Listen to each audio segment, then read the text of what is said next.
he talks Mm-hmm. about the Calgary Expo. I think I should bring this stuff up. Like, I'll Okay. read it off the. I found a few pictures All of right. like the tweets he said. He says, "I have no interest in ever being a guest at any convention that would sell boost space to Gamergate.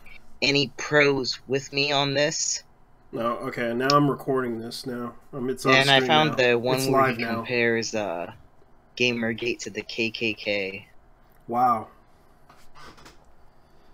So Mark Wade is really going off on the group that he believes is going to kill him.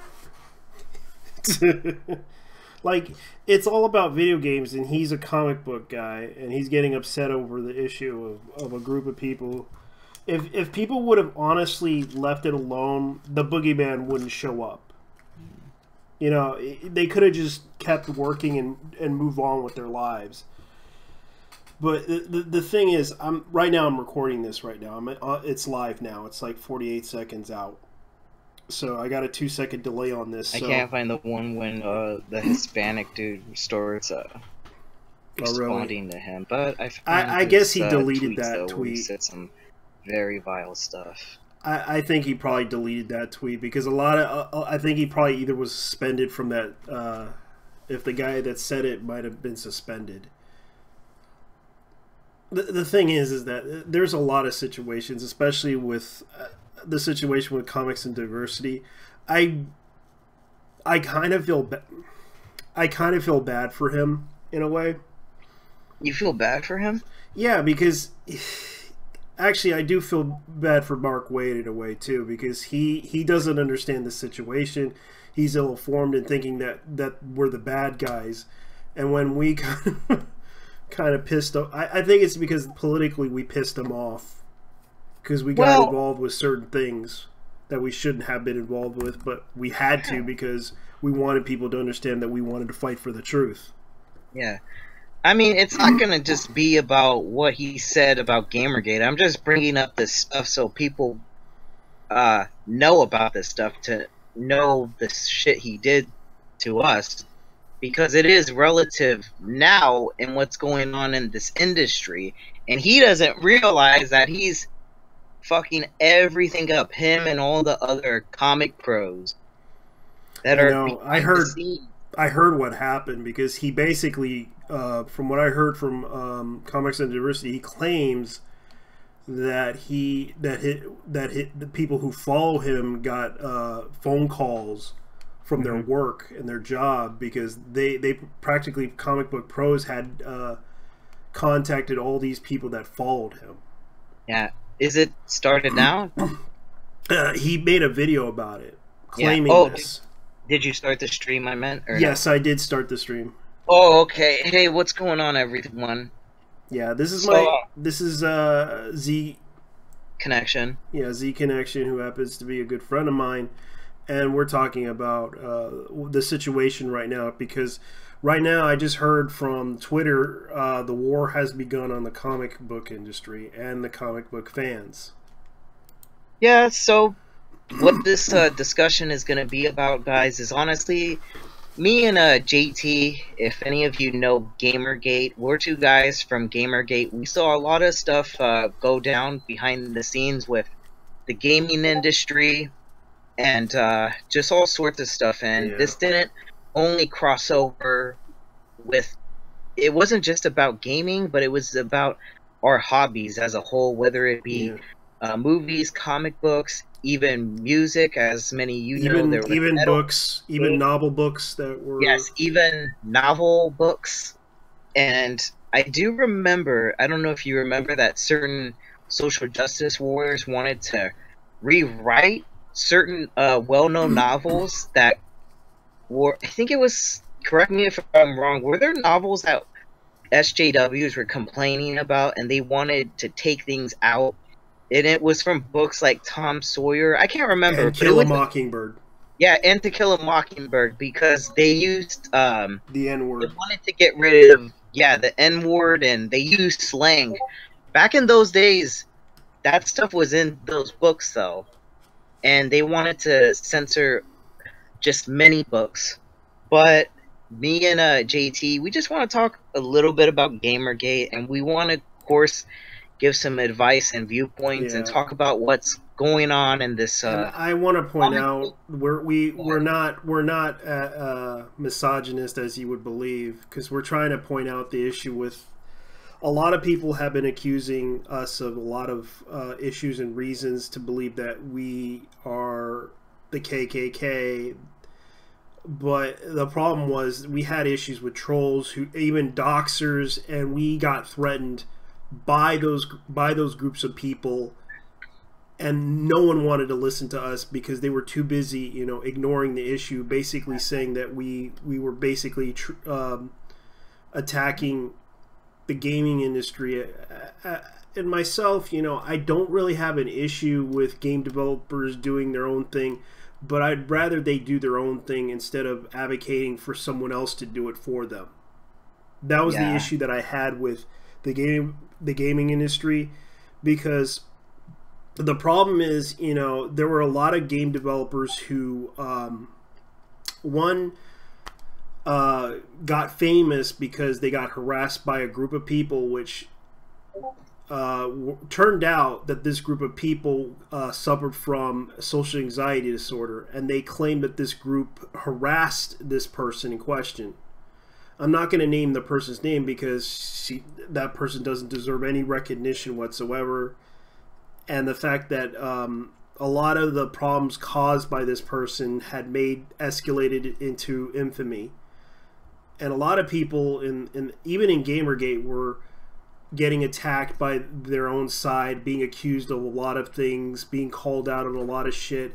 And then you find out the other side had problems, like the journalist side of things. One got caught being a rapist, the other one got caught being a misogynist, and basically, let's see.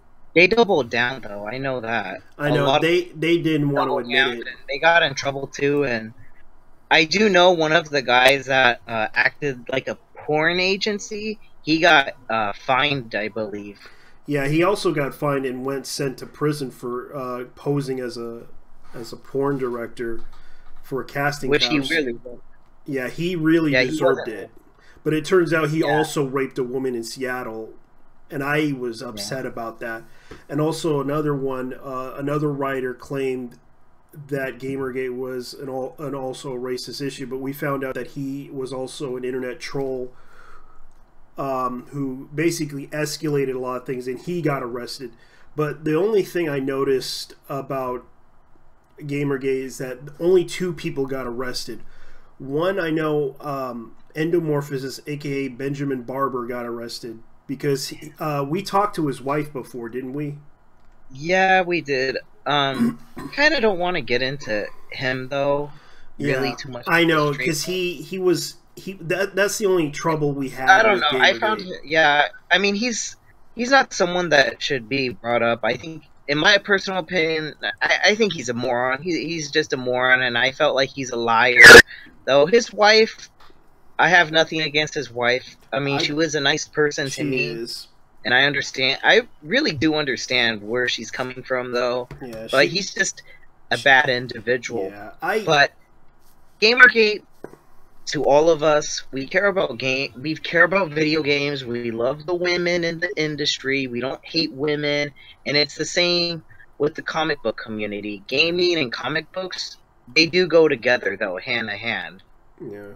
Especially our history with gaming and comic books, which my favorite game was Carnage. You remember that? I used to remember that NES game for Carnage. I always wanted that game. Oh yeah. But that is a rare collective item there too. Yeah. Yeah, I mean, the reason why I wanted to talk about this stuff and get into the stream is I do have a love for comic books. But before I got into comic books, I was into Japanese manga, and I'm still really interested. And I do recommend people, if you're tired of the politics going on in comic books, it's time to just drop Marvel. And that goes for the indie side of comics too. A lot of them have been affected with what's going on in the world and politics. They've lost their creativity. And it seems like the Japanese are the only people, that are actually putting out good stories out there. Like, there's so much such great manga. You just guys have to know where to look and search for. Though, but before I even got into comics, the first manga I ever bought was Yu-Gi-Oh! And then eventually I started getting into Civil War. I got into Batman because of the Dark Knight movie, so I was reading a lot of Batman. I invested a lot of money into those books. I'm also into Punisher. I have a few graphic novels of that. Deadpool, I love so much. Iron Man and the Hulk. And I'm trying to think if I have a few other DC books too, though. But I have an interest in comic books. There's been a lot of good comic books throughout the ages, but the sad thing that's been going on in this industry is it seems that a lot of people have lost their creativity and lost their way. And I'm not talking about the old writers or the old artists, not the OGs of the comic book industry though. I'm talking about the people now that have come in, they have no skills, they have no experience, and they have no respect for the fans. And a lot of these writers and artists think they have some god complex, which they fucking don't. At the end of the day, they're just a regular human being. And most of these people, it's kind of funny, they like to talk a lot of shit on Twitter or on Facebook, but yet in the real world, they wouldn't even say most of these things, though. And just because you're a writer at DC or Marvel or any company, it doesn't give you the right to talk down to your audience or your fans. People are not stupid, though. People see this stuff. And oh boy, we're going to go into a lot of history with Mark Waid. And we're not only going to talk about Mark Waid, we're going to talk about other stuff that's going on, because this is a subject to talk about, because this is comic books, though. So, what else do you have to add to this topic, JT, with what's going on in the industry?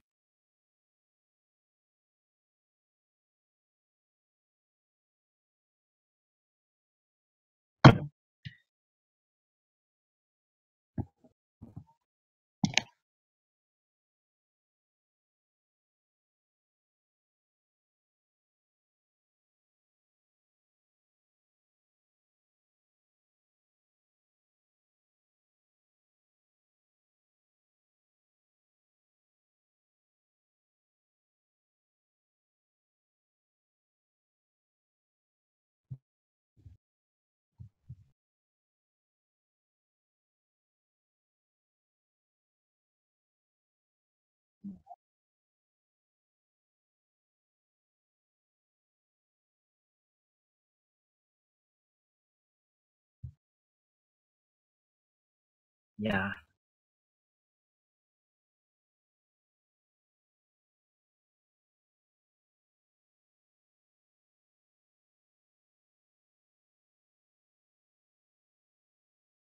Mm-hmm.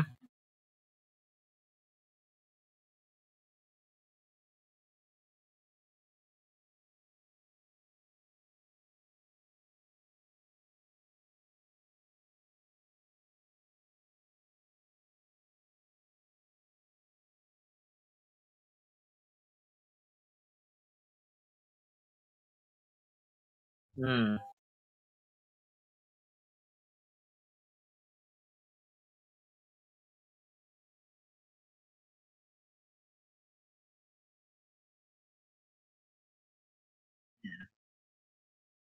Yeah, a lot of these books, and the problem with what's going on in the comic book industry is, let's be honest, everyone sees like the art and everything is just being rushed to just be put on the shelves. And the problem is, not every book can be put on the shelf, because I've been to comic book shops that they don't put everything Marvel related on the shelf. And it's the same with others, and there's other publishers that have a hard time just getting on the shelves into the stores because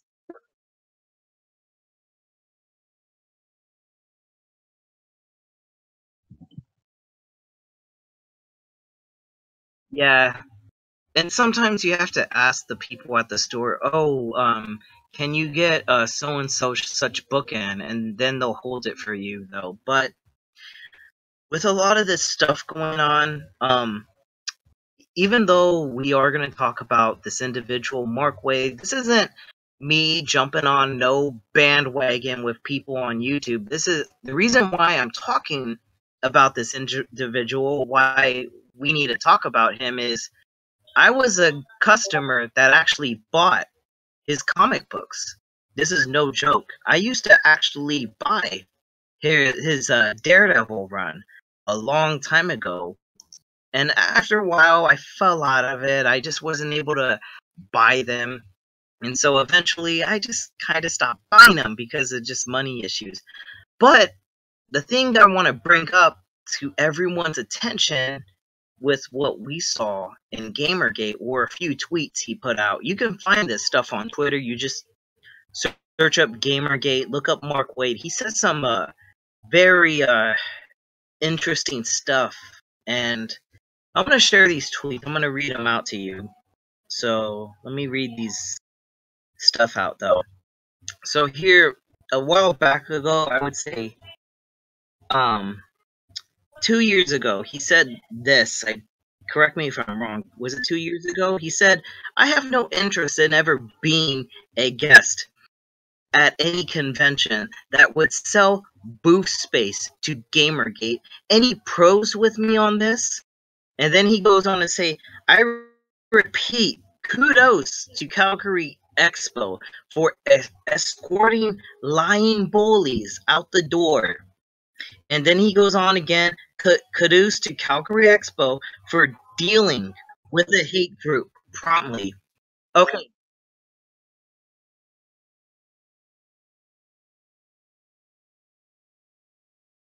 the honey badgers, yeah,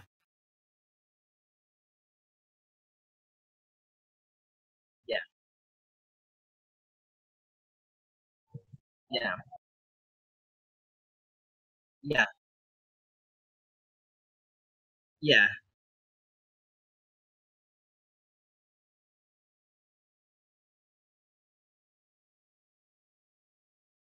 yeah. Hold on, hold on. I'm sorry. Hold on. Before you go into that, I never got to explain the context of these tweets that were put out on Twitter of what he was saying. So let me tell people in the comic book community what he was saying. So basically, he was praising a convention for kicking out women. So get this: this guy. The problem with a lot of these ideologues is they're so blinded with their hatred. And isn't it funny? I'm sure many of you guys have seen this in his post on Facebook. He always talks about women and all these other people that need to be defended. But yet, when women got kicked out of the Calgary Expo, he praised them, the convention, for kicking out innocent people that did nothing wrong.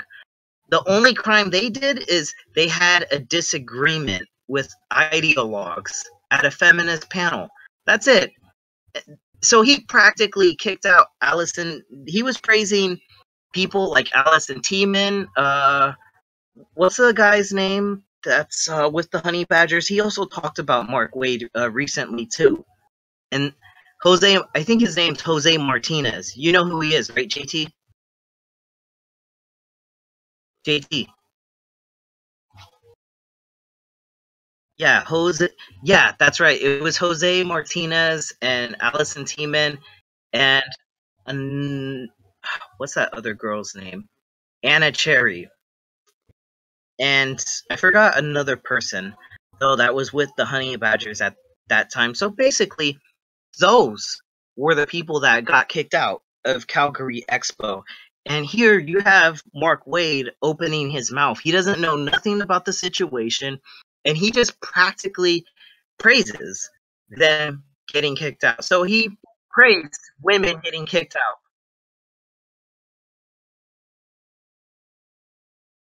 I know, I know. Wait, yeah, I know. Hold on. There's like at least one more tweet we gotta read. No, 2 more tweets. I gotta read off. Then we're gonna get into that, though. Don't worry, JT. Okay. I'm just giving people like an idea of what this guy's mentality is. Just the things he talks out of his ass. I know. Keep in mind, this is a guy I used to buy books from, and I will never buy his books again. And don't mind me saying this. I'm sorry, but this guy, to me, he's a racist. And I don't say that often. I'm not trying to pull the race card, but this guy's a fucking moron, the things he says. And the way he acts on Twitter, it comes off racist. I'm not joking, but I'm going to get into this. Let me say this. He also says this: I have no interest in being a guest at, or no, I read that part. Never mind. Oh, really? No, this one. I want to read. All right. I want to read this. He says, one, Gamergate is the 21st century KKK. If I have to explain to you while they are vile, you'll never get it. So basically, this guy's so talking out of his ass. You gotta remember one thing with these ideologues. They don't want to read facts. They don't want to do research. And keep in mind, guys, Gamergate has been around for quite a long time. Many people made videos about it. We talked about our issues. This guy doesn't... Keep in mind, a lot of people like Mark Wade and many other people, they don't research. They don't do things. They don't put in the work. These guys like to read articles online. They don't watch YouTube videos. So they don't know what the fuck is going on. And that's why he doesn't understand why people hate him right now. Why this guy is so hated on right now. You can type in Mark Wade on YouTube and it's everything going against him. It's no one praising him. The only people that praise him are ideologues that follow him and that read his nonsense, though. But he calls people that were Hispanic, black, women, whatever. Many people, he practically bashed all these people, and he called them KKK members when he doesn't know a damn thing about Gamergate. And the thing that was so beautiful about Gamergate is a diverse group of individuals that were tired of the bullshit and the corruption in journalism. And here he just wants to talk out of his ass and call everyone KKK members. That's the problem. That's why it sounds racist. That's what it sounds like. I think he kind of believed in the narrative of what people were writing about it on the news, because a lot of them, because we kind of got into this by fate, because we felt that it was the right thing to do, because I felt out of principle the person who basically got into making a game, and that game was terrible, to be honest with you. Unfairly made a game, and then I find out that this person's game was really, because the thing was, a lot of people, you know, voted that game into Steam by sympathy because they felt bad for this person, and then you find out this person did some shady things, and it's kind of sad that people just don't get the idea why are they going to advocate for oh yeah, we're racist, we are this, we are that, we did this, and that was the problem. That's the thing, Mark. Yeah, that was the problem. Well, let's be honest. I don't think Mark Wade knows the story about Gamergate. He probably has heard of Anita Sarkeesian and Zoe Quinn. He just read some articles. Oh, women getting harassed online. Oh, they're KKK members. They're bad people. They're misogynist. They're homophobic. And oh, that's what Gamergate is. I know everything. Oh, and Mark Wade, if you do listen to this, I'm sure you do watch people's videos, or maybe you don't watch them. You should probably look at a headline and go, oh, they're racist, they're homophobic, they're bigots. Like, you throw this word around. That's funny. He throws these words around like nothing. Oh, and Mark Wade, I'm a Hispanic male. Just letting you know that. This is a guy that used to buy your books, but never again will I buy your trash, Mark Wade. That's the problem. He's the problem in this industry. But please, JT, go on to that article, what you were saying. Yeah. He goes off on a big, long post. Yeah, he does. So if you want to bring that up, please bring that up, because this is what people are talking about right now. Yeah, because this kind of pissed off a lot of people. And he posted this on Facebook, giving a message to everybody about his issue about comic books. Yeah, so like, go ahead and read this, and then we're gonna give our thoughts about what he says, and just debunk this article point by point. Oh, you know what? Give me the link to this. Give me an archive link. All right, it's Bleeding Cool. Oh, hold on. No, I'll find it somewhere. Don't worry about it. Go ahead and read it. I'll find it. All right, let me see if I can get. Let's see here. The harassment in this industry towards young creators of gender, of color, LGBTQ creators just peaked. Something awful has happened, and we need to talk. I just got back from Baltimore Comic Con, which is usually one of the best conventions in the nation. Mark Nathan and his crew of Curious Alternative, importantly, terrific, sensitive safety concerns of some of the creators and fans who feel threatened by the climate of abrogating their worries. Mark and his team are knights. Now, over the past weeks, a disappointingly large number of young creators have been reaching out to me about harassment, which I don't think any of them were harassed or anything. It's just that they kind of openly attacked people, and that was the problem. They openly attacked people and it's like, you challenged them. When you challenge them, you get attacked. I think keep reading that. There's something that he says in that post on Facebook that we have to comment on. Just keep reading. What else is going on that post? I'm trying to look for it on. So he said, over the past couple of weeks, a disappointing large number of young creators have been reaching out to me about the harassment from angry fringe fans. With in mind, the best, most worthwhile moments of the convention came from walking the floor, talking and listening, and helping raise awareness of how bad harassment has become. Awareness both among fans and among my generation of pros. Too many of later were still of, ignore the haters, they'll go away, school.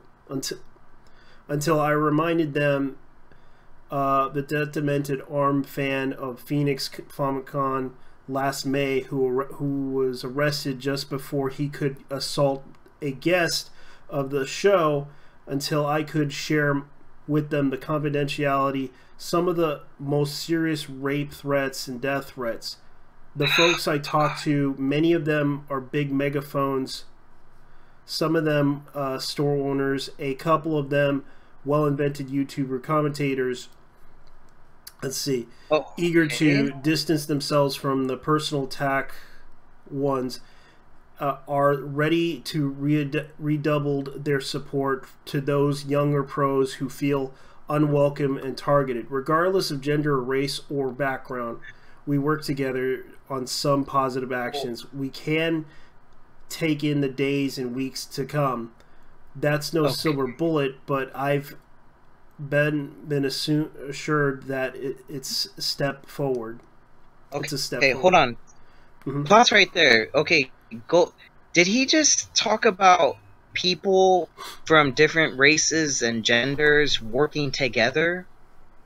Did he say that? Did I hear that correct? No, he didn't. He basically he basically said about that there are people that are comic creators or comic writers and artists being harassed.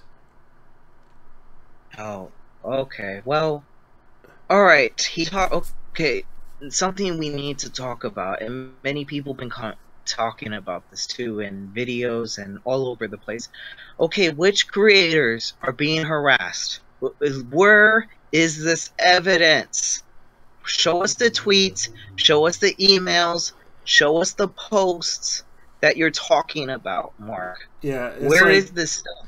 We cannot believe you. Yeah, basically with the transparency, let's talk about the missteps by unartful making of my original post about the industry harassment. Sounds as if all of it came from one or two YouTubers, also from repeated misogynist anti-LGBTQ comments made in private as well as public. I gone through by a brilliant bit of opposition judo.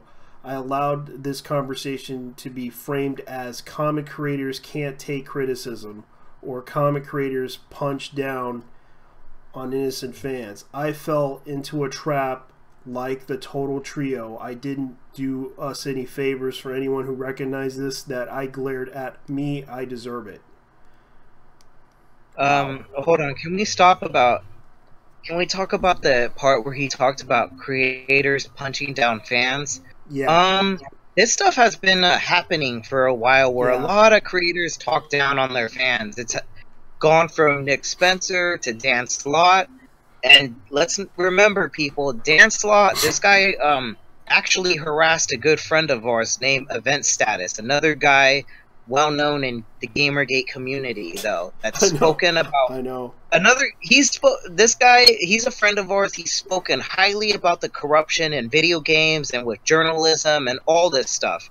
This guy harassed Event Status, and he blocked me.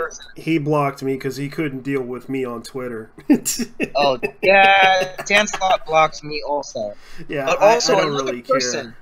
I don't care either. I don't buy his crap, but I've read his books, though. They're not that great, honestly. Yeah. The problem with what's going on is Mark is completely lying, saying that none of these... Okay, so what he's saying is it's okay for comic book creators to talk down to their fans like we're all children. We're not children. We're grown adults, though. And the thing is, he completely ignores what Megs Fasagio was saying about white people, that they need to die, and that she wanted to bash him with a bat. Guys, that cannot go unchecked. We know about this stuff. Okay, we know what these creators are saying. It's out there in the public. Like, he can lie all he wants, but this is going on. And people are aware of this situation. No one likes Megs.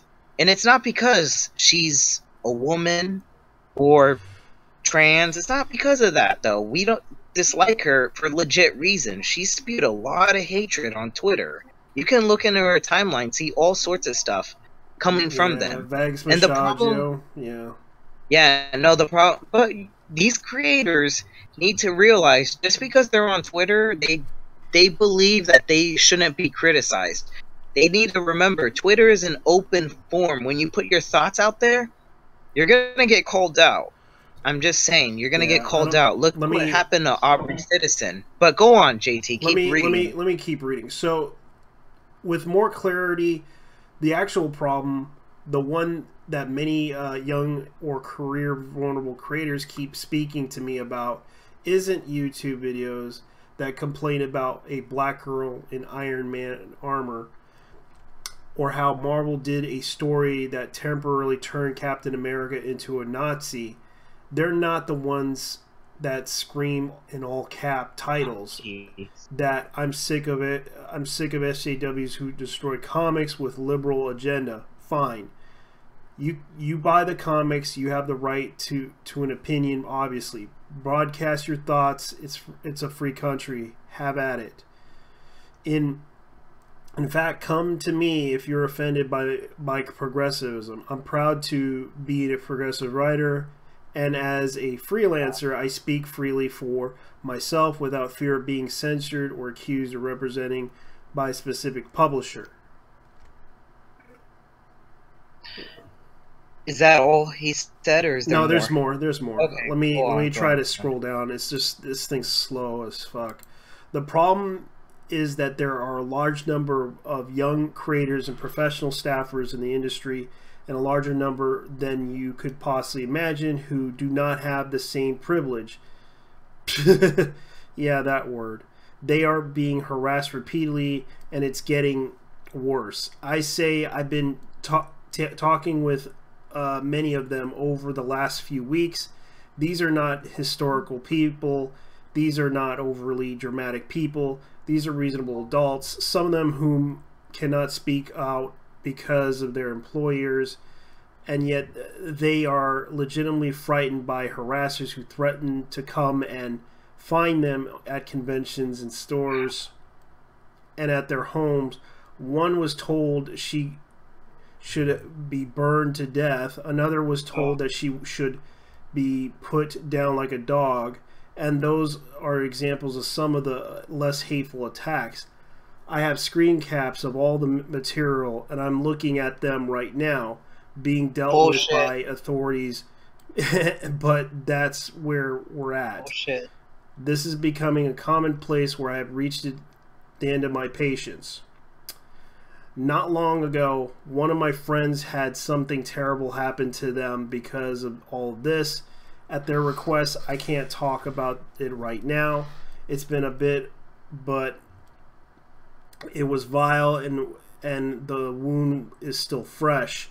You may choose not to believe me, but I have always been truthful and transparent and straightforward with every one of you in every moment and every day over the last 35 years.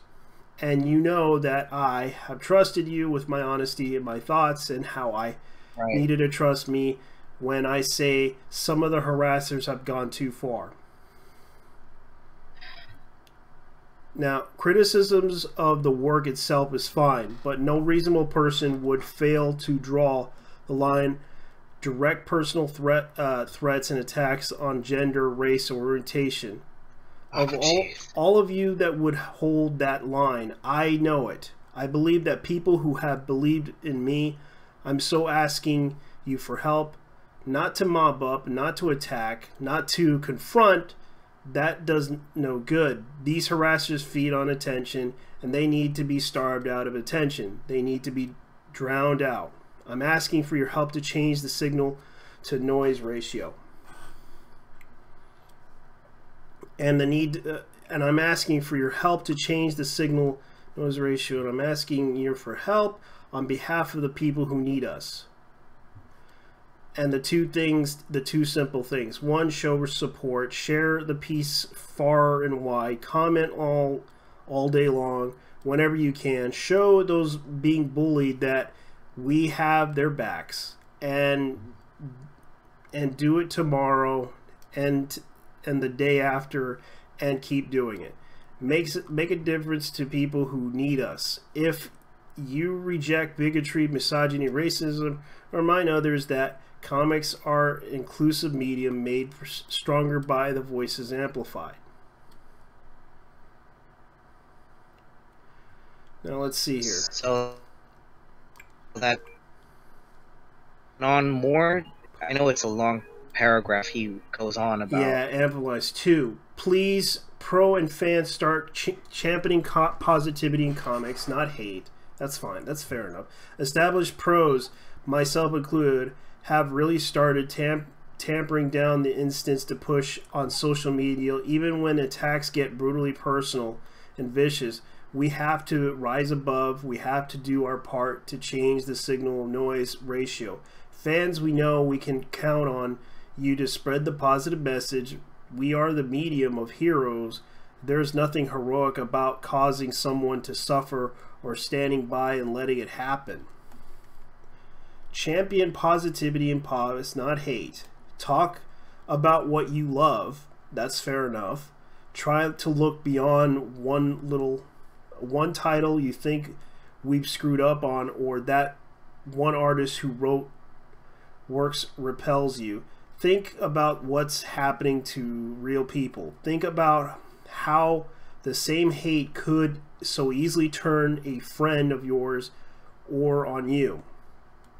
There are hundreds and hundreds of comic publishers every month, and if your favorite one hits a rough patch, I'm generally sorry, I really am, but you know I eventually come around and take the opportunity to expose yourself to other comics, to other books, and other series you might like.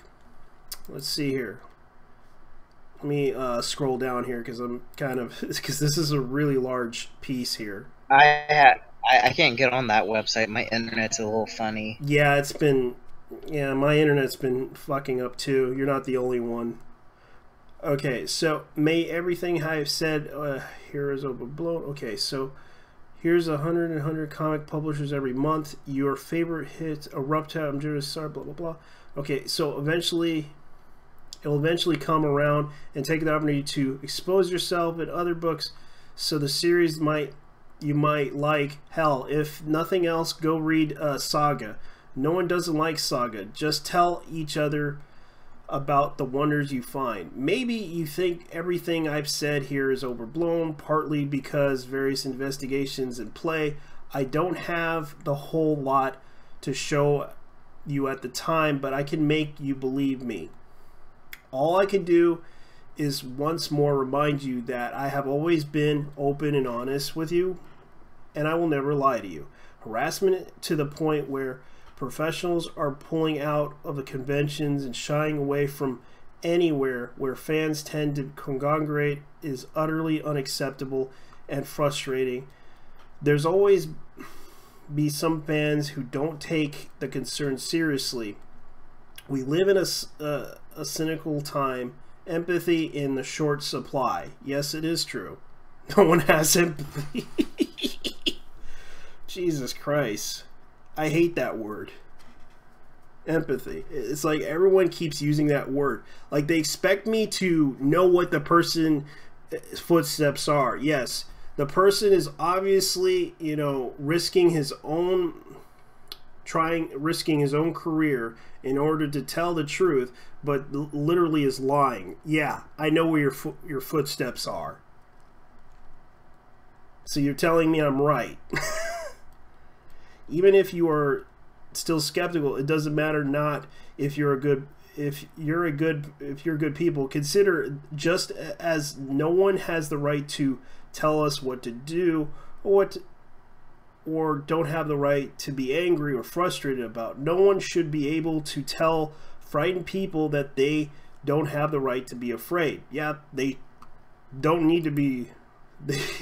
They're afraid, but when they try to do something ridiculous, if you're grieving, if you're happy, we respect your grief or your joy, even if we don't share it, because we have basic human empathy. Yes, by the same measure, we can never belittle the feelings and fears of others because we don't share them. At best, that's cold. At worst, it just creates more rage and thus makes everything worse for everyone. Yeah, it does. Kind of agree with his point here, but at the same time, there's certain parts of it, it's like, eh. Oh man, it's so long. There's so much hypocrisy in what he is saying. If anyone notices, he's acting more as a virtue signaler than a comic book writer. He's a virtue signal writer at this point. That's Mark Waid right now. This is the current day Mark Waid, guys. He's a virtue signal writer, not a comic book writer. This is what he's trying to be. He's acting more of an activist than a comic book writer. There's a lot of hypocrisy in what he's saying, and he's completely acting like he wants to talk. This is the problem. He wants to talk about all this positivity and uplifting stuff, but there was nothing positive when him and a bunch of comic book writers and artists were secretly plotting behind the scenes on what they were going to do to diversity and comics.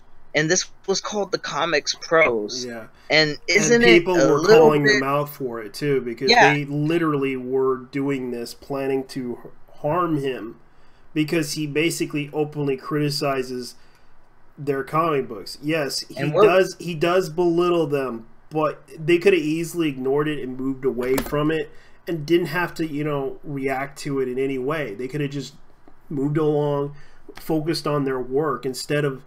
But looking how they behaved on Twitter, they basically showed that their behavior was so bizarre, and that's the truth. That's the truth, Mark. I'm just saying, like, one of them, for example, threatened to attack a straight male. no joke, because she was trans, and I'm like, and the fact that diversity in comics tends to make fun of the person because he openly criticizes this person a lot, and this person gets upset with him every time when he makes a video about him complaining about this trans person. It was literally, seeing the tweets of her saying some weird shit, just kind of cringed. And we need to, and I'm sorry, JT, we have to talk about this. Mark, you are in no, I have to say this. I have to say what I'm about to say. Mark Waid, you are an old white guy. You are in no position to talk about other genders, race, or orientations, and you sound like a complete hypocrite in what you were saying. And I just pointed out earlier in this stream, you were praising a convention kicking out women, not only just women. There was a Hispanic guy that got kicked out too with them, Jose Martinez, and I'm sure if we contacted Jose Martinez, he would confirm this too. And I know Jose Martinez made a video talking about Mark Waid just recently too. And so, and not only that, I did bring up the other tweet when you called Gamergate, you referred to them as KKK members, and a guy on Twitter that was Hispanic had a disagreement with you, and you go, oh well, and you practically shamed your customers. You were in, look, let's be honest, people, Mark Waid is in no position to be talking about positivity, race, or gender, none of this stuff. Because he's a complete hypocrite in what he is talking about right now.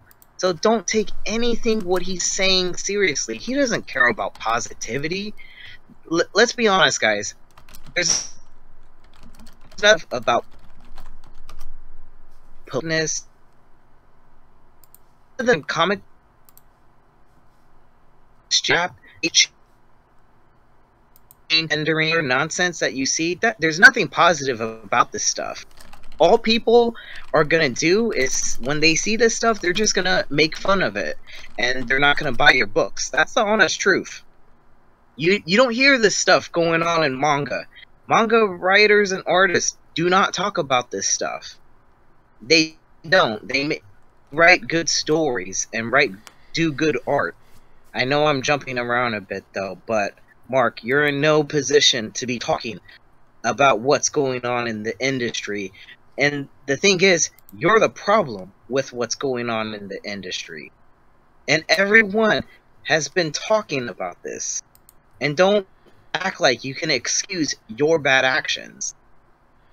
Yeah. This is why we have to talk about this and point this out. Yeah, because they kind of the issue that most people had with Mark Waid was, the thing is, the most people had an issue with the journalist's accusations, false accusations that had nothing to do with Gamergate, and that was the problem that we had, was that people were being accused of being racist, misogynist, white supremacists, and all the above. Like, they literally were making accusations out of their own ass because of this. And that was the problem with when I made a video about what's her name, this one artist that got attacked. I forgot her name though.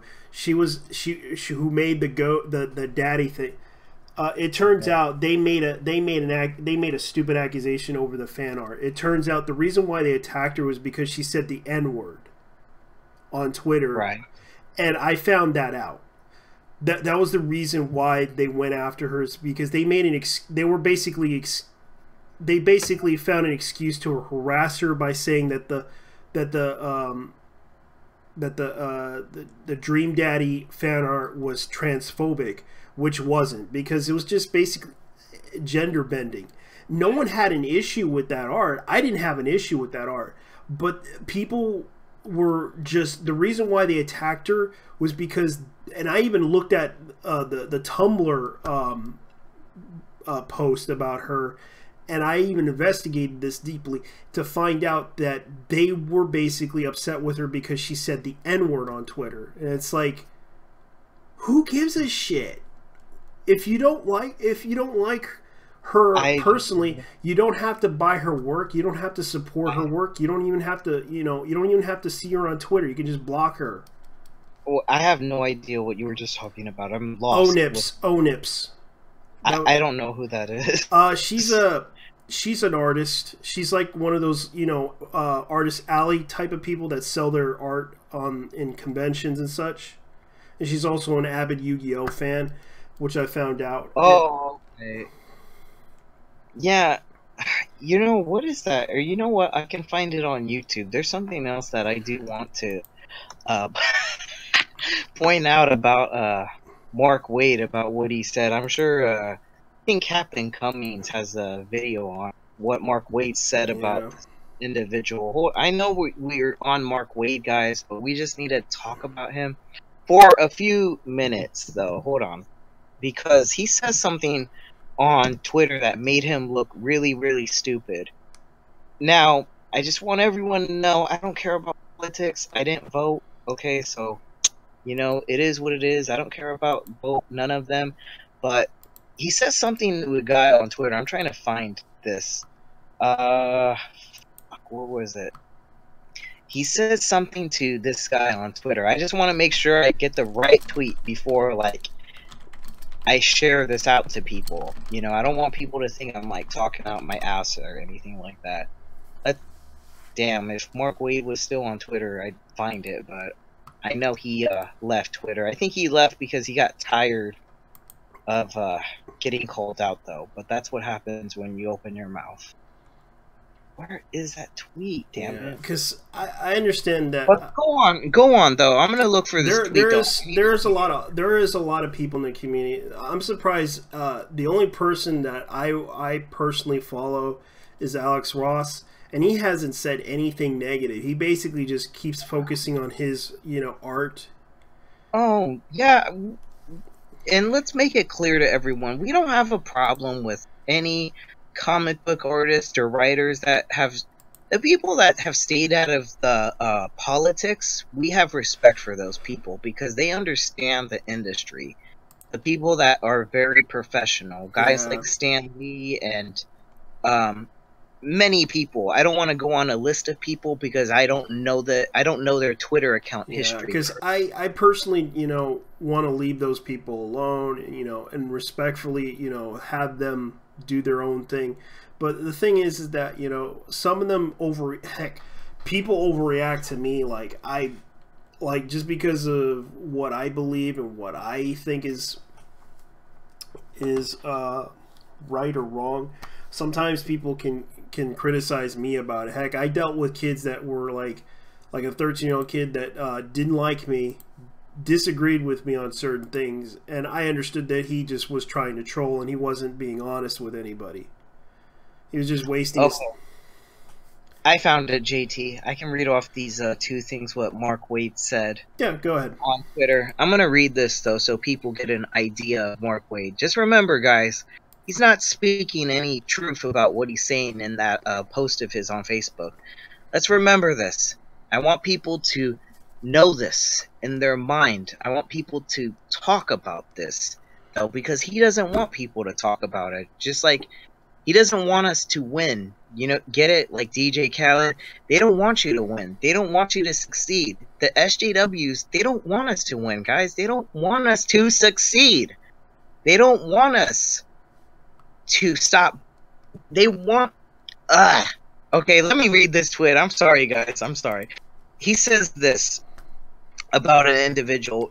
It is to David Gabriel's enormous credit that he somehow chooses every day not to push his fist through Jude Terror's smug-ass face.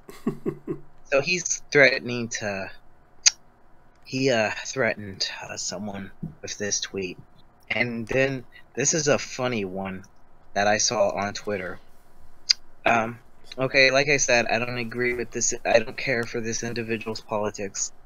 But these people are on politics all day, every day on Twitter. They have no lives at this point. And it's sad that these people are in comics at this point. But this guy said to him, he said to Mark Waid, he said, "You're the bigoted one mindset is not only Trump won, but also because your books sell like shit." And then Mark Waid quoted this guy. He says, "When I say fuck off, you racist, misogynist, I mean fuck off." Blocked. So someone got a little poopy in their diaper. So I'm telling you guys, Mark Waid, he's a child, man.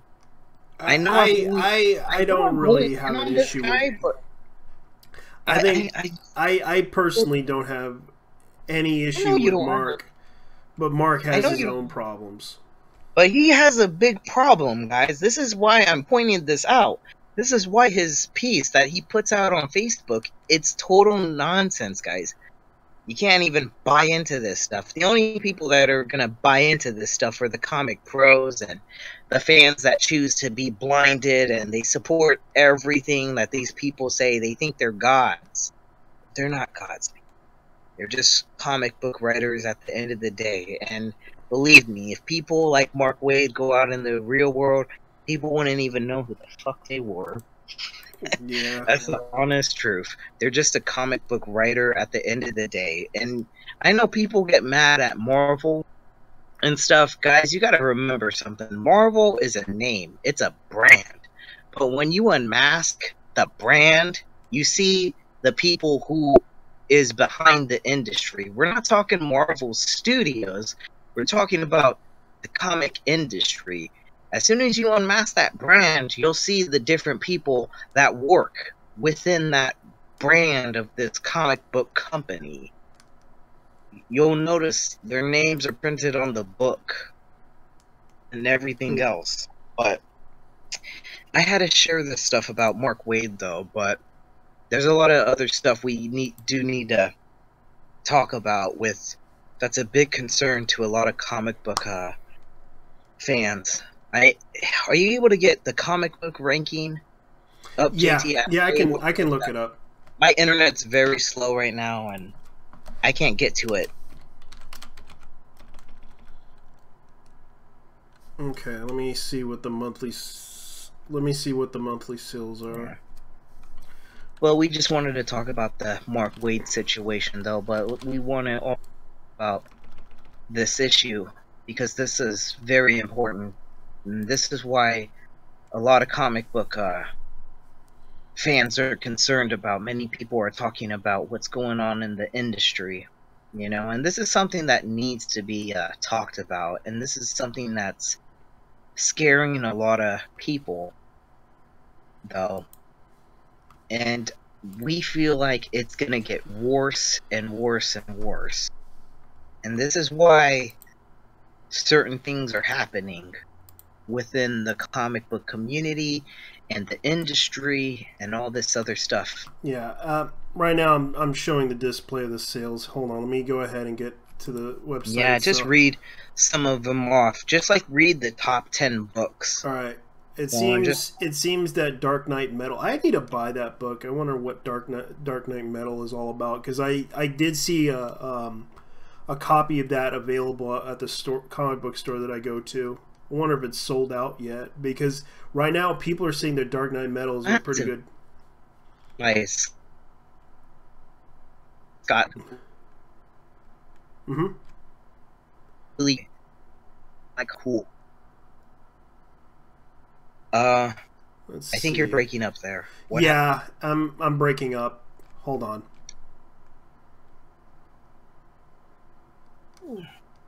I'm just showing the list here. It seems that comic books, Dark Knight Metal #1 is at #1. Batman 28 is at #1. Batman 29 is at number 3. Secret Empire 10 is at number 4. Generations of All New Wolverine #1. Secret Empire 8, 9 or 6 and 7. Generation Mighty Thornworthy is number 1. Star Wars 32, and number 10 is Star Wars 35, issue number 35. Yeah, but I've noticed, I did see it on a video though, but when you're looking at the charts, it seems like comic books took a big dip in sales, and it was very bad. And we've heard a lot of complaints how people didn't like Secret Empire with what was going on with that series though, and we understand a lot of people were upset about what happened with Captain America and what they did to him and all this other nonsense. And it just seems like from there what was going on is people just got tired of the book and they decided to drop it off. And it wasn't in a good way. People were just generally pissed off at Marvel. Yeah, and this is but when you look August at the other generation books, you guys got to keep in mind, Marvel was promoting this. This was supposed to get a lot of readers into buying their books, and it completely failed. These books didn't even hit over 100,000 copies sold at all. Yeah.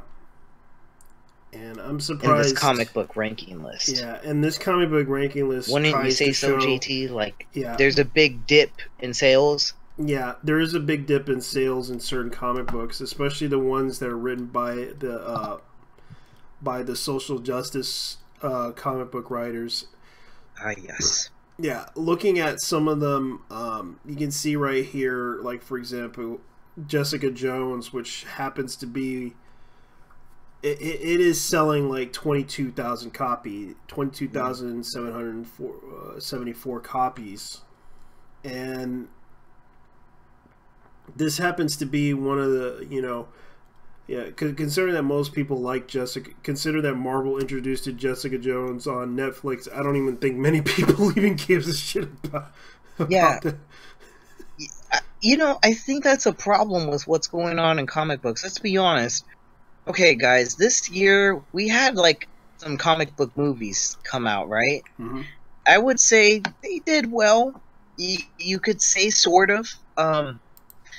But the problem is they're not continuing to do well.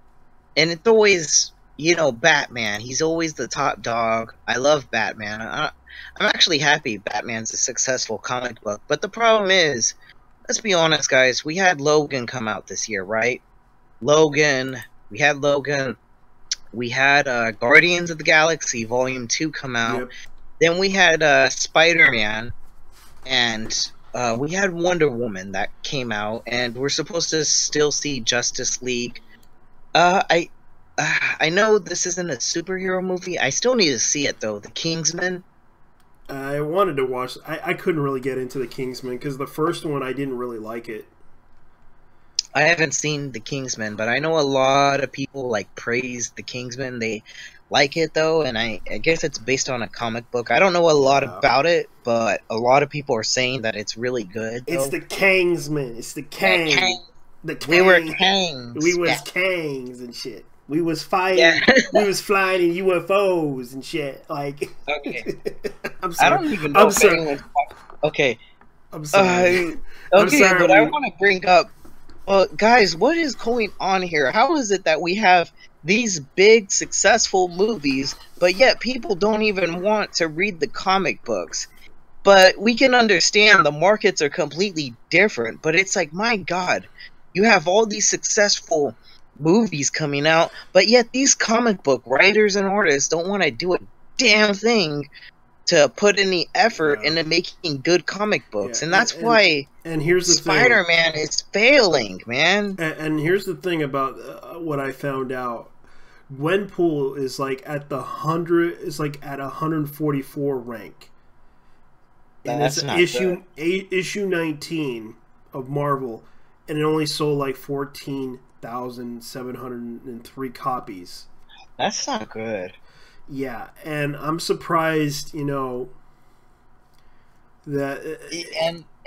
and I'm surprised that Injustice 2, they actually released a comic book about that fighting game. It's even below that, and I'm surprised. Luke Cage. Yeah. Oh shit, Luke Cage Yeah. issue number 4 came out. Oh snap! It's even below that. Yeah, well, we gotta keep in mind. Let me talk about Injustice too. Well, more people buy the Injustice comics on Comixology though, but it's only 99 cents though. I mean, I'm sure there's a lot of people reading Injustice and following it on Comixology in digital format. I wouldn't say they follow it that much, not in a print format. I think when the graphic novels get released, more people will want to grab the graphic novels though. But it's gonna probably be I don't want to say it's a hit or miss though, but I mean I have read some of the previous Injustice comics. They are good though.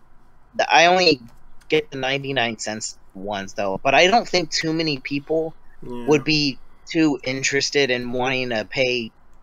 I want to say they're $2.99 at a comic book shop to buy Injustice though. And I'm looking at the sales for Steven's Universe. It is 5,895 in sales. Yeah. G.I. Joe Real American Hero, 5,882. Oh, that comic book.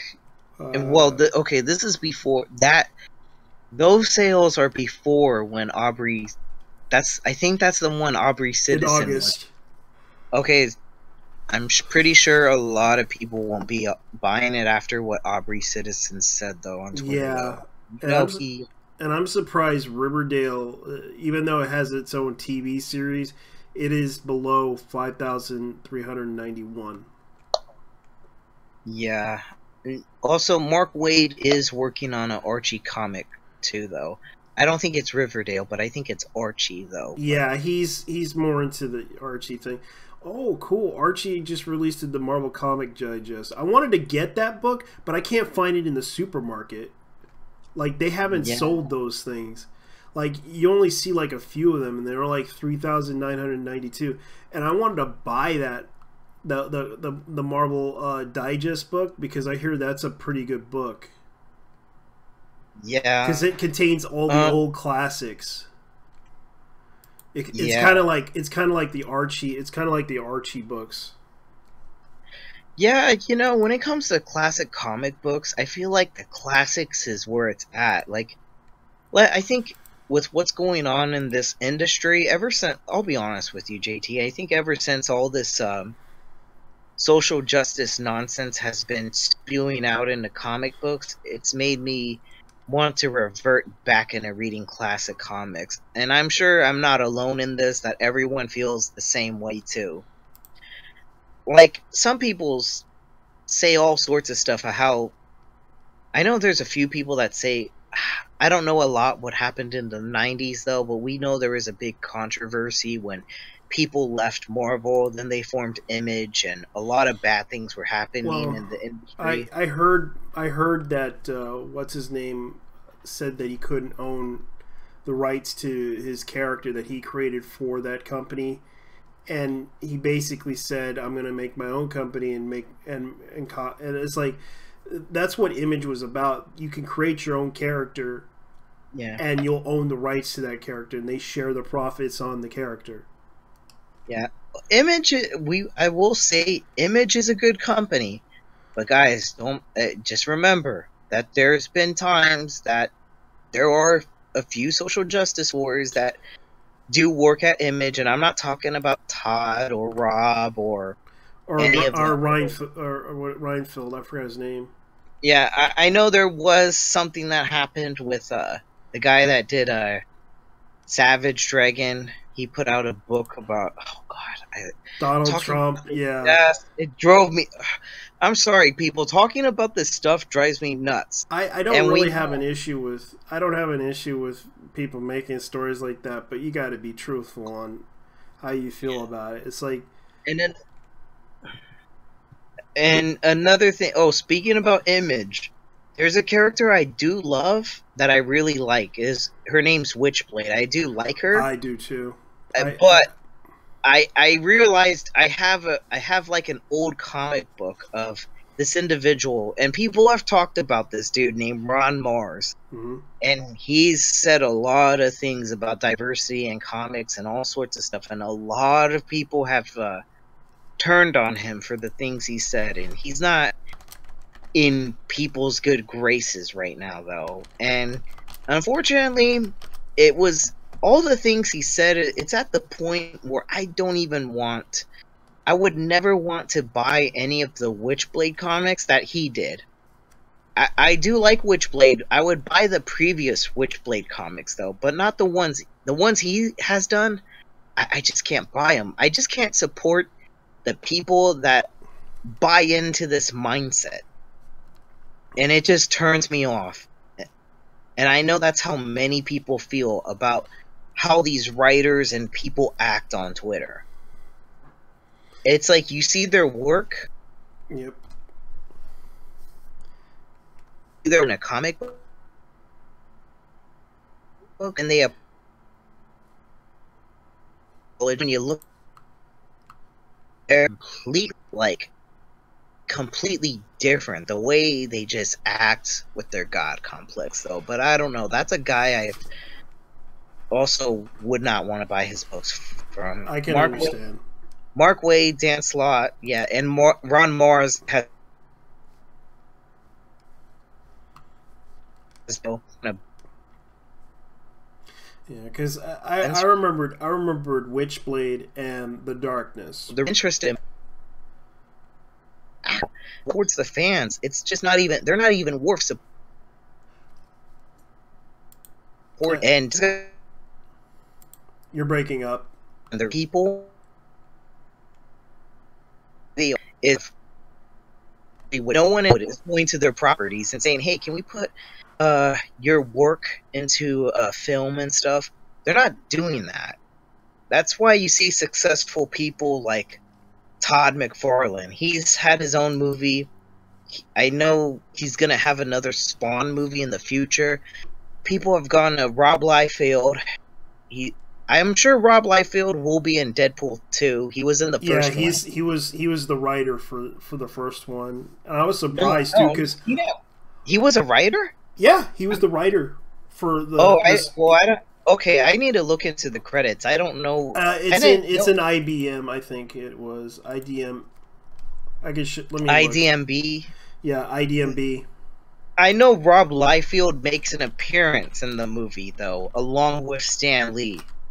Even though Stan Lee didn't create the character, but he's just in it for the fun though. But that was pretty awesome. Yeah. But hopefully Rob Liefeld will be in Deadpool 2 though. That'd be really cool to see him though. But come on, dude. Look at what's going on. You see Stan Lee and all his... I'm trying to think of like other comic book people. What's the one guy... What's the one comic book? I think it was a writer that died. Lin Wen, I think his name was, the creator of Wolverine, and he created Colossus and Nightcrawler. Yeah, a lot. He had success. He had Hugh Jackman met him in real life. Like, these people are not at the level where the other successful comic book writers and artists are. They're not on Jack Kirby's level or any of the people that are successful. They're not on Mark Millar's level of success. And I think that's why they're so... Lin Wen. There you go. That guy. Yeah, a lot of people... That's how you pronounce his name. Lin Wen. Yeah, a lot of people loved him. And, you know, when it comes to these people, they're just... Like, you can say all sorts of stuff. He was the co-creator of Wolverine and Swamp Thing, which happens to be my favorite character, Swamp Thing. Oh, yeah. He's a cool character. Swamp Thing's a really cool character. But I feel like if you notice, guys, a lot of these social justice wars, I feel like they're envious of all the successful artists and creators in the industry, and that's why it feels like that's why they've turned against the fans. Now, I don't know Robert Kirkman's position on politics. They're not even at his level of success either. Because the man has his own, like, TV show and stuff. and he's about to finish Walking Dead later on this year too, I heard. But I don't know, but you kind of get what you're seeing here, don't you? You get what I'm saying, right, GT? You understand that a lot of these people now, they're not at the level they're supposed to be, and that's why no one's really interested in their books. And when it comes to all this politics and stuff going on, it's not going to make people want to buy their books. Being a activist isn't helping your comics. It just isn't, guys. That's how I feel. And shoot, even manga today gets turned into anime. I mean, for goodness sakes, I don't think they're on the level of manga either. They tried.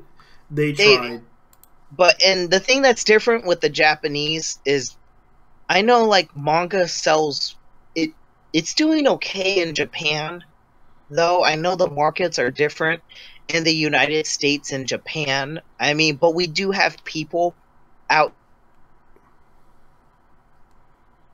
here that do can buy it. You're breaking up on that on your end. But there are other comic books out there, guys. You just have to do the research, I feel like. So. I do agree with you on that point. The thing is that a lot of people don't realize that there is a situation with comic books in general. People that are talking about it, and a lot of the only thing I would tell young creators to do is step it up. That's the only thing I'm going to tell the comic book creators, because you need to do better. Don't be like other comic book creators. Be yourself. Be you. Yeah, be you.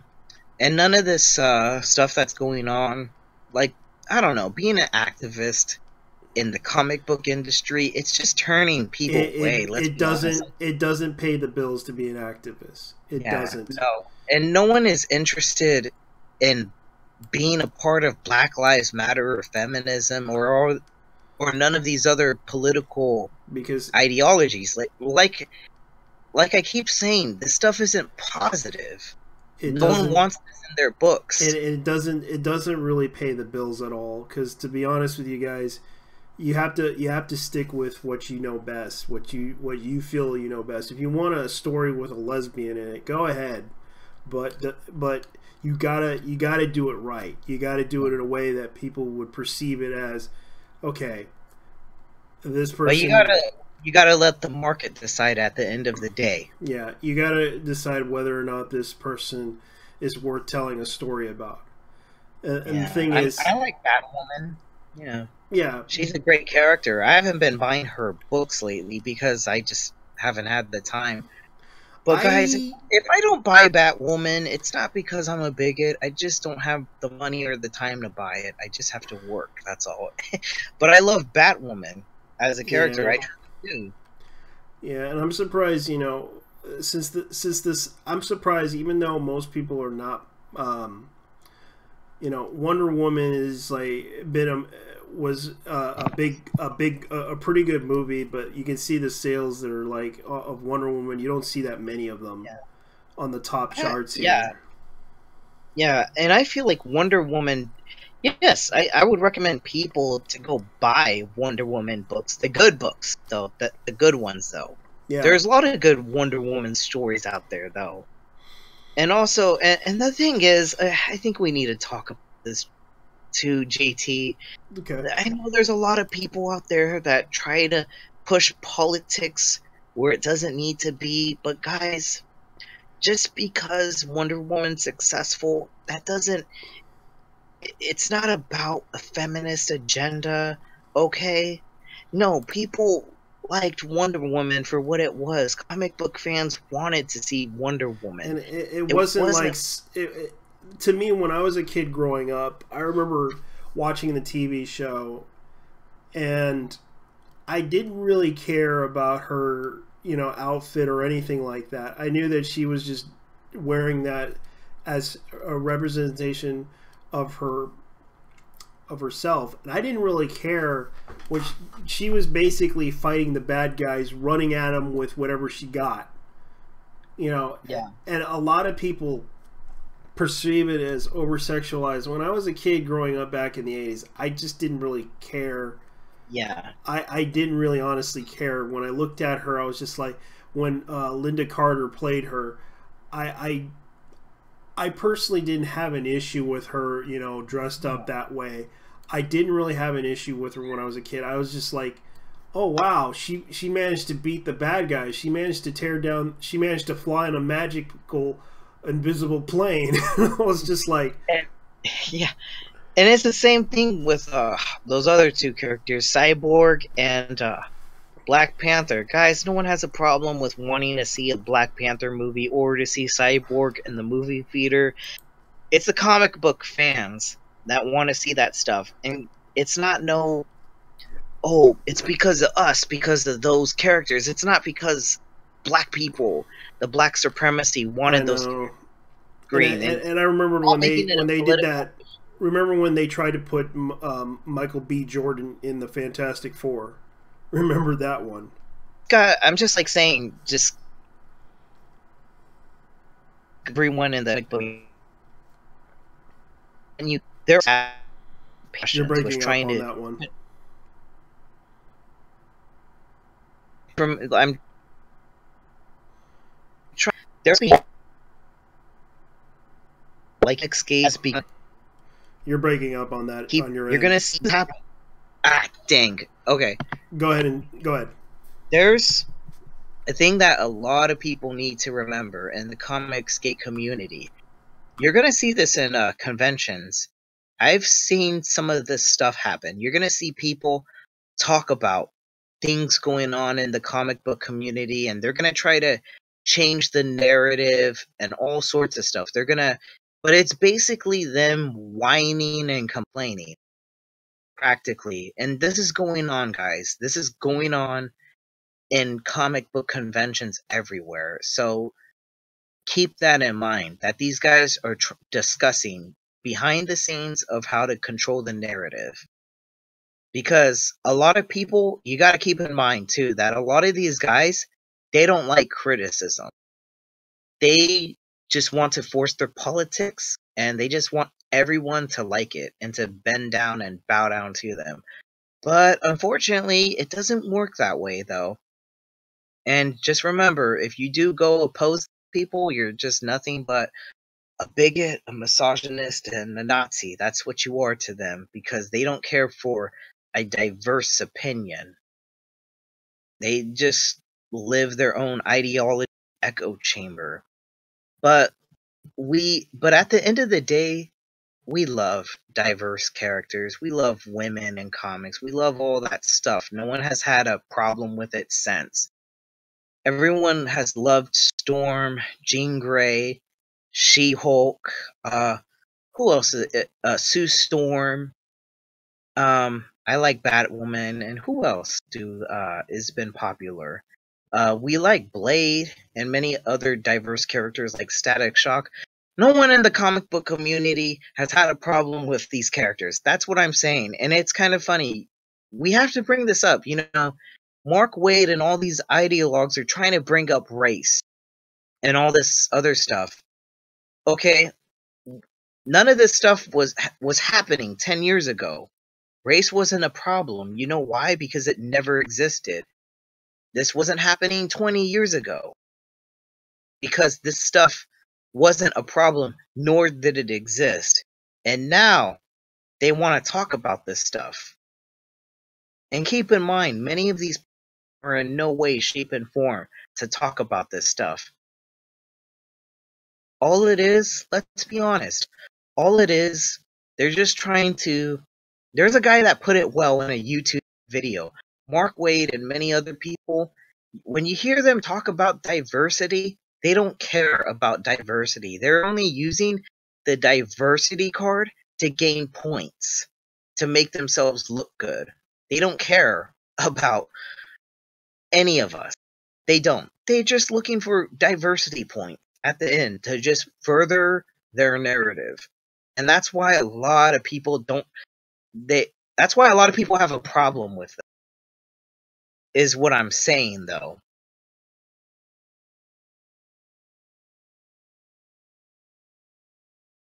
I think you broke up, GT.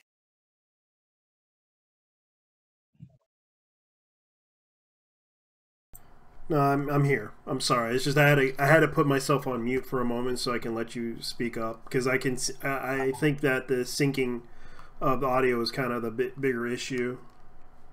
I see, but yeah, that's the problem. What's been going on, but this community of comic books, it's been inclusive. Everyone's welcome. It's the same thing as the gaming community. Yeah. It's just the same thing, guys. And like we've been telling the comic book community, what's going on right now in comic books, guys, you are not alone in this. Gamergate has been through this, and many people in Gamergate do support you in your fight in trying to make comic books great again. Yeah, and the weird part is I'm looking at a comic book panel here of, I forgot, who was this, Dominatrix? I don't know who this was.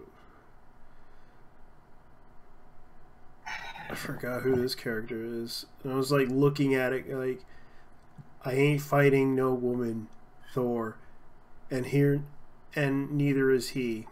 Not today, at least, standing down out of respect for what you're doing. It's like, I don't even think these people even know what they're trying to do to tell a story. They're just basically just like, I don't want to fight you.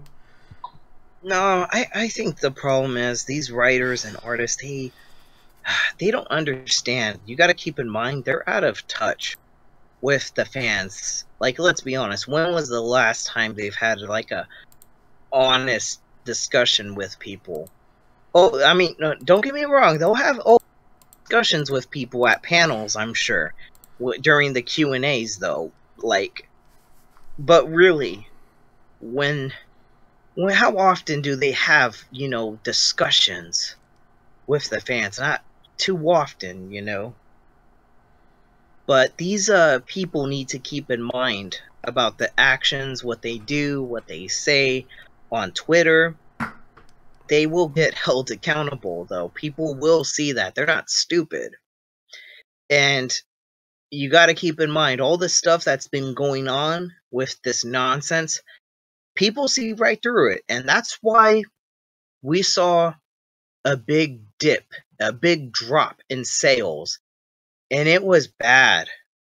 And we're not joking here. Like, do you remember seeing the article that was put out about IDW losing 90% of their, what was it, their shares or profits? Like, they were losing money at that point.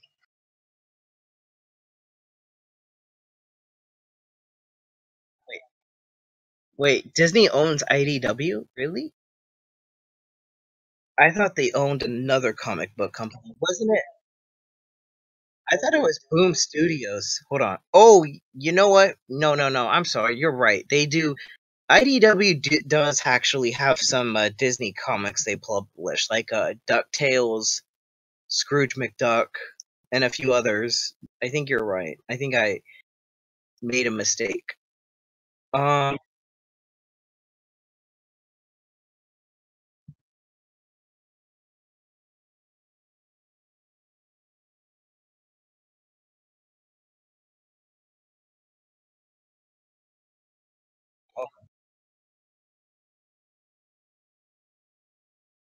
yeah.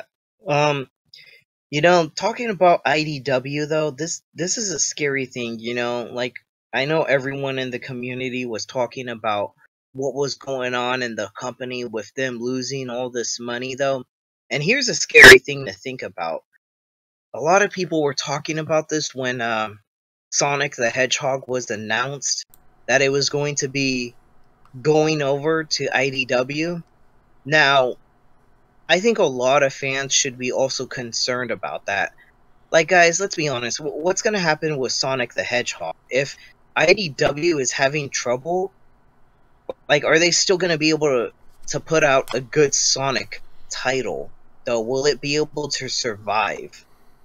That's all I'm asking, though. It all Like, depends. it really depends, though. And I'm not gonna lie, for a lot of fans, yeah, you should be kind of concerned with what's going on in the company. We have a right to be concerned about this industry, though. But it's also up to the people that work in these companies to realize what's going on, to stop being blinded about their blind actions, you know? Yeah, like, people, y'all gotta get with the times here, you know? People are just tired of this nonsense going on in comic books. And I'm sorry, just because we have a president, you know, He's not perfect. He's not perfect, but it's not my concern. I don't care. Honestly, I don't care about him at the end of the day. All I care about is that if he does something like takes away my right to do something, like I'd be upset with him. Like if I gotta blame him for something, I would blame him for letting these people get away with bullshit like they do right now. Like they basically put in like laws that were really retarded. Yeah, like, really, at the end of the day, like, a lot of these artists and writers, guys, you need to stop feeding in the politics, talking about Trump every day. Look, we don't care about Trump, okay? That's why people are tired of the politics and the community. So whether your customers are SJWs, well, of course, a lot of them are your customers that don't follow this ideology at the end of the day. But we don't care about politics and what's going on in the world. That's why people are tired. I'm tired. Yeah. Are you tired, I'm very tired of it, but at times, you know, there's a situation with Mexico and Puerto Rico, and I feel bad for Mexico, man. They got hit hard with an earthquake, and also my family got hit by a hurricane. Yeah, I know. We're kind of talking about something else, though, off the topic, but I know. Do you think? Okay, hold on, JT. Do you think we should wrap the discussion? How long have we been going for? We were going on for 1 hour and 32 minutes. Okay, let's cut it there. I think we've gotten. I feel like I got a few things that I wanted to say. What was going on in the comic book community? I don't know if you want to add anything. I'll add in a lot of things, because the way this is that people are overreacting to a person's criticisms about their comic books and stories, that especially the parts where they try to be diverse. When you look at the stories, for example, heck, I was watching Star Trek, and everyone was like talking about, wow, it's so diverse, it's like, no, it isn't. Did you watch the new Star Trek? No, I haven't seen Star Trek. I watched the new Star Trek. All I gotta say is, I would rather have what's her name as Michelle Yeoh to be the main captain of this of Discovery. But when you have a black woman who made a decision to start a war with the Klingons, I was just surprised by it, especially the new face of the Klingons. They're like the new alternate dimension. Looking at that story, I was just like, okay, this and especially when I find out the plot line when they showed the preview of the end of the show, I find out that the black woman was stripped of her command, and she, even though the captain, and I was pissed off that they killed off Michelle Yeoh, because she was a really good actress. She should have been the captain of the Discovery. But you find out the black woman is, which I forgot her name, Michelle Brendan or something like that. Michelle Brannigan. She basically started a war, and then she got court-martialed after that war because she kind of caused a mutiny when she did that thing. And then watching it, go ahead. I think you went off something completely different. We were talking about comics, and then it went into Star Trek. idea what you're talking about. I'm sorry about that. I'm sorry. It's just I watched that new show. I just want to. Okay. I don't know nothing about the TV show. I watched it, and all I got to say is that show, in the end, the black woman became an inmate of a ship called the Discovery, where a white man is like making her do shit, which is slavery. No joke. That show is basically what the plot line was about this Star Trek. Oh, jeez. And this guy was like talking about Trump, and this black woman is like, she got stripped of her command and everything, put down to rank, and she's forced to be following orders from a white guy. And I'm like, didn't we just... I'm like, oh God. This guy was like talking about, oh, this show is about Trump and everything, but you just you just stripped a woman's rank and command set. Now she's like working with a white dude. Thanks a lot. Yeah, I'm sorry, dude. I'm totally lost on this. I just wanted to talk about what was going on in the. I understand. In the comic book, I'll tell you one thing about the comic book industry.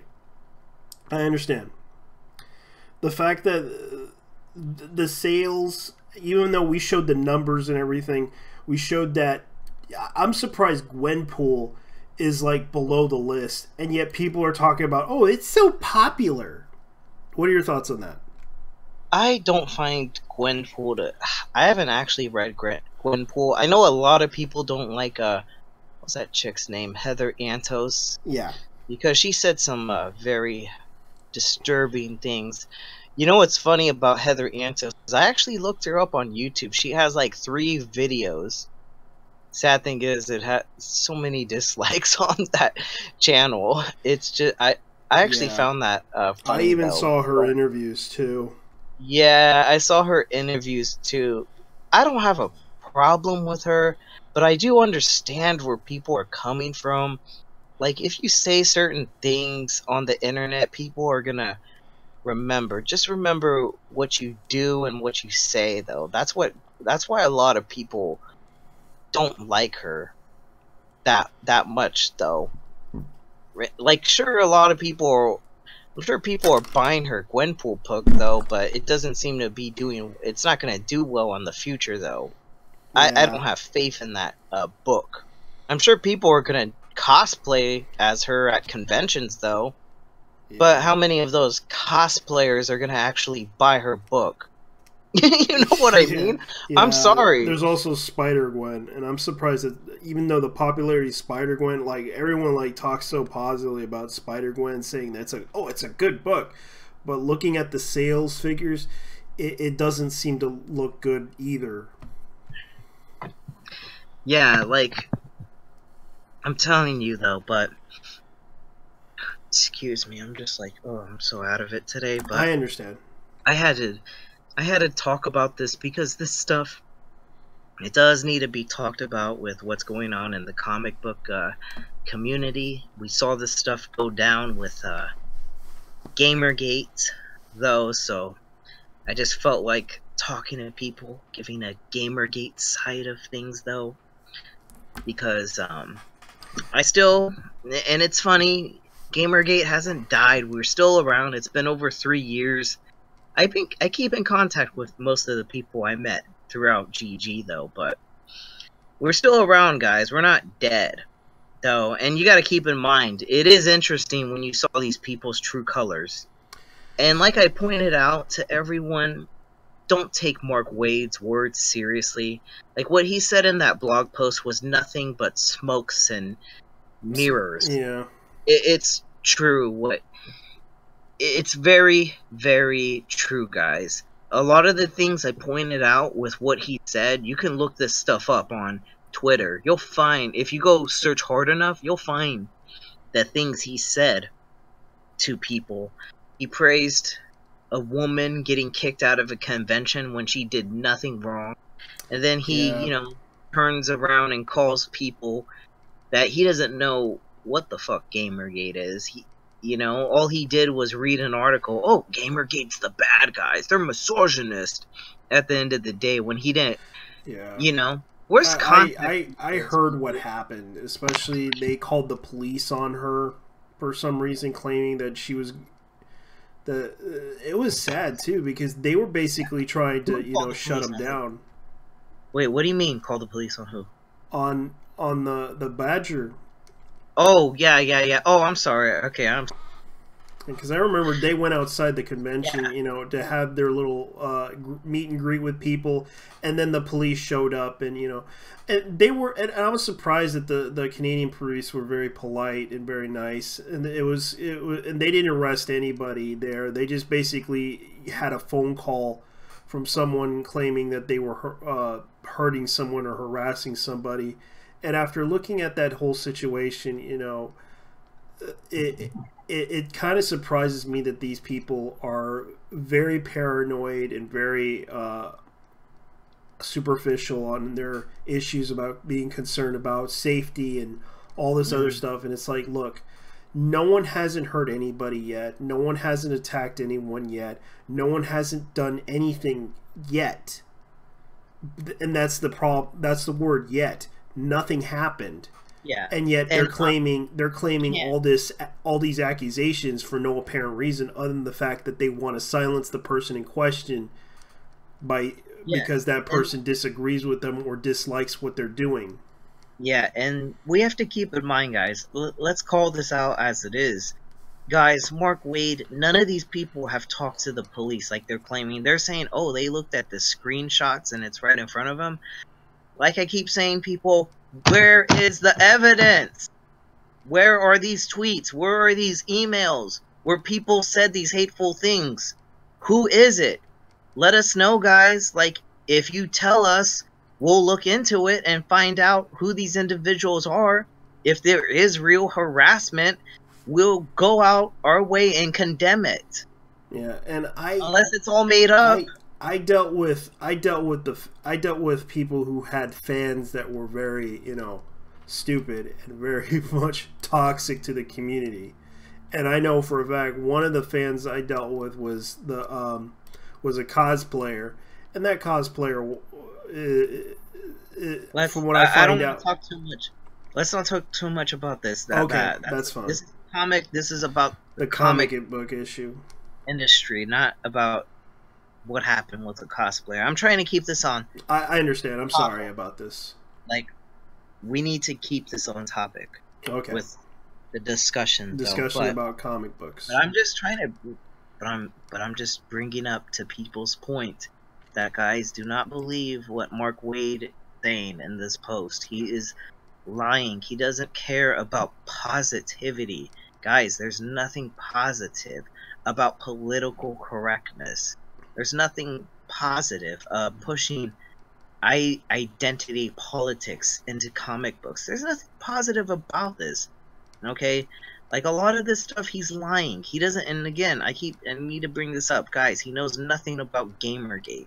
When he called people, women, and Hispanics and blacks KKK members, when he knows nothing about it, guys, like when he talks about, and let's keep in mind, people, don't believe what he says. When he says stuff about I'm sorry, I'm losing my train of thought, but I'll get to it. Remember this, guys. He's in no position to talk about race or gender or anything. And I'm not trying to be racist or anything, but Mark Waid, nothing but an old man. You know nothing about what's going on with comic books. You know nothing about the fans. You haven't done nothing to try to have a conversation with people. You haven't opened the bridge. You haven't built any bridges trying to understand where we're coming from. Like, yeah, I know I'm being hard on you. I used to buy your books. I bought many Daredevil comics. I actually still have them, surprisingly. But, of course, I'm not going to buy any more comic books because of the way you're acting. You're a child. This man's nothing more but a child. A grown-ass man in his 50s, worried about a guy on YouTube named Diversity in Comics. That's who he's worried about, and he's threatened by this. He feels threatened by this guy that critiqued his work, and like, this is where we're at, people. People are threatened by individuals on YouTube. And the fact that I look at Diversity in Comics, sure, a lot of the insults he goes directly at Vags Massaggio about the man in the wig thing. Look, that's not a big deal. It's not a big deal to me because I personally don't really care about the word transphobic and all this other shit, because personally it's what can that word do for me? Yeah. What does that word mean to me? Yeah. If you give that word power, you're basically making it into a word that people are going to use against you, and you're going to take that word seriously, and thus it's going to cause you to become more and more angry and more upset about it. I know it hurts, but you have to learn something. You have to learn that the fact that if you give that word more power, then that person wins. The problem is, and I will say this, like, when he's mad at all these people voicing their opinions, criticizing comic book writers and pros and all this stuff, and then he wants to use all these terms and call everyone, you know, and misogynist and all this evil stuff in the book. The only person that's truly bigoted around here is you, Mark. I'm just saying. We're just saying. You pushed your fans away. I know, and they're giving, and especially when they use these words like transphobic, or because what does transphobic mean other than the fact that I fear, like, I have a huge fear of trans people. It doesn't make any sense to me why that word is used, especially if you're going to call it homophobe, which basically is I'm afraid of gay people, which doesn't technically mean I'm afraid of gay people. Why should I be afraid of gay people? Why does that word have to mean to me? And yet when people try to use that in a context of what they defined it as, I know what the definition of it means. Yeah. Phobia means fear of. Why am I afraid of gay people?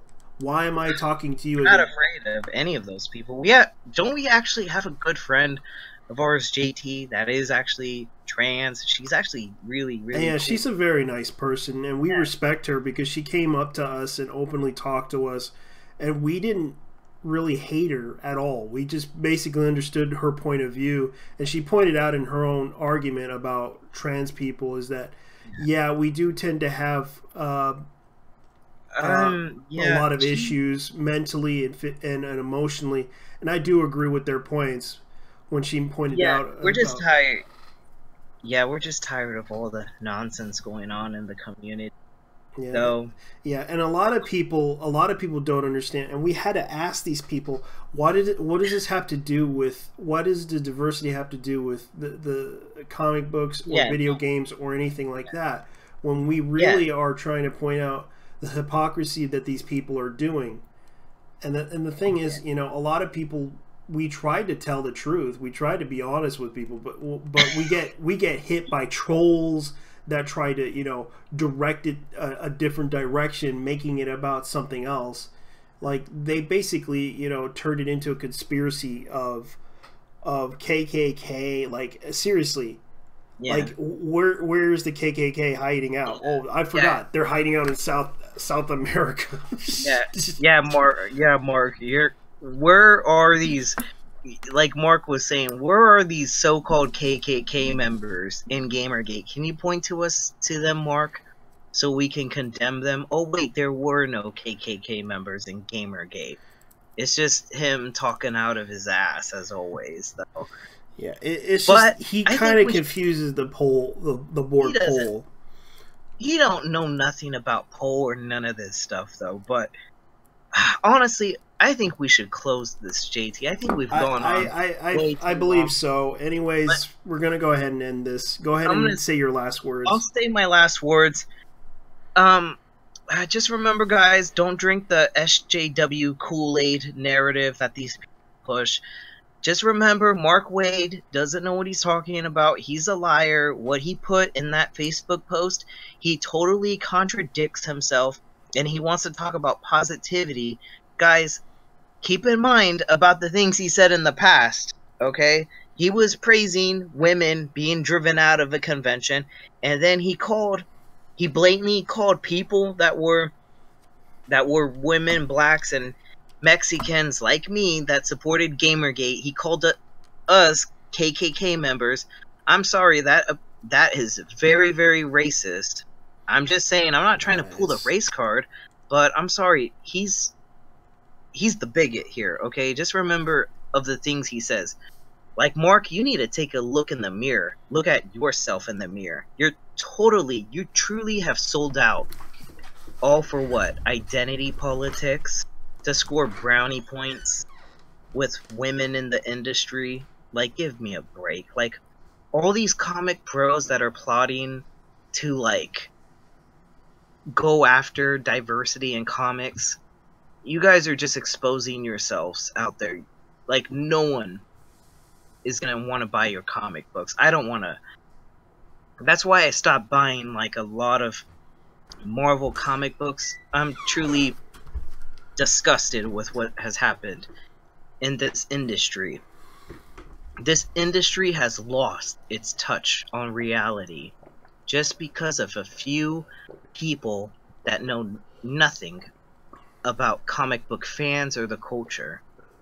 But anyways, guys, do research on good comic books. There are good comic books out there. Don't let all this rhetoric stop you from buying comic books. Only support the publishers, the comic book writers, and the artists that you support the good ones, because this will weed out the bad ones, though.